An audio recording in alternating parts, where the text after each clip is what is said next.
Call the honourable member for Hasluck.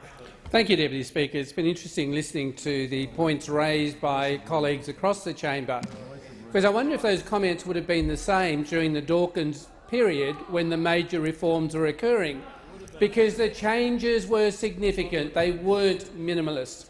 Let me say John Dawkins, the Labor Education Minister from 1987 to 92, instigated a series of Australian tertiary education reforms which were announced ultimately in a higher education, a policy statement, the White Paper published in July 1988. The Dawkins reforms were targeted to improving the efficiency and international competitiveness of Australian universities. And that's why I thank the member for Kingston, because I think sometimes it doesn't hurt to go back and reflect on what education ministers have done.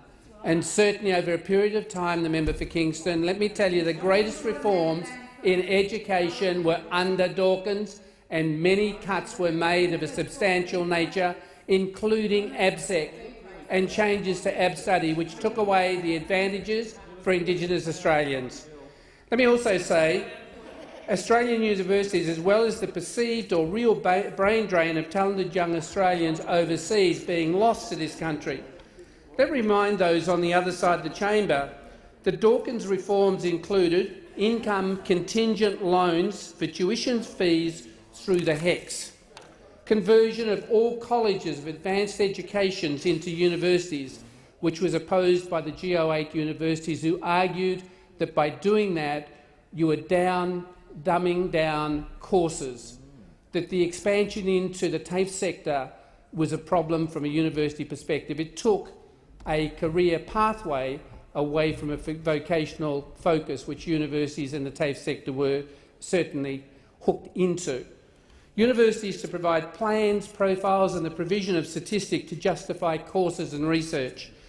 Further, it was noted that under the higher education reforms, the number of undergraduate students increased substantially. They increased under those reforms when we went from free education to where you had to take out a HECS loan. So education, tertiary pathways do need reform to put us into a contemporary position. It also allows students to pay back those. And you've heard comments from my colleagues about the rate at which they will pay it back and when the fee payment kicks in. Further, it was noted that under the higher education reforms, the number of undergraduate students increased substantially in an era when universities were given an economies of scale paradigm. This was in contrast to the Whitlam government's free higher education approach. So it would have been interesting to have listened to Labor members in their party and their caucus arguing against what Dawkins was putting in, because if you are consistent with what you've been saying today, you would have been saying it then, and you would have been defending those students that were affected, but you didn't, because I was around at the time and there was silence. In an article by Tim Watts on the 14th of July in the Future Growth, New Progressive Thinking, he wrote of Joseph Strzelec's recent visit to Australia, and I quote, "Dawkins needed to create an education system that could produce a dramatically higher number of skilled graduates to power the Australian economy in a competitive, globalised world, while at the same time curbing the spiralling costs of the sector in a tightening fiscal environment." However, crucially, in tackling this fraught task, Dawkins embedded the values of fairness and equality of opportunity in policy-making process, and that is no different to what Minister Pyne is doing in the reforms that he has put forward. He is arguing and is putting a proposition forward that enables students from regional Australia and from around Australian areas to access universities, and for universities to seek out those who are highly competent and high flyers who they would want within their courses. Scholarships will provide those same pathways. Again, I make the point that when I was going through, I had a Commonwealth scholarship.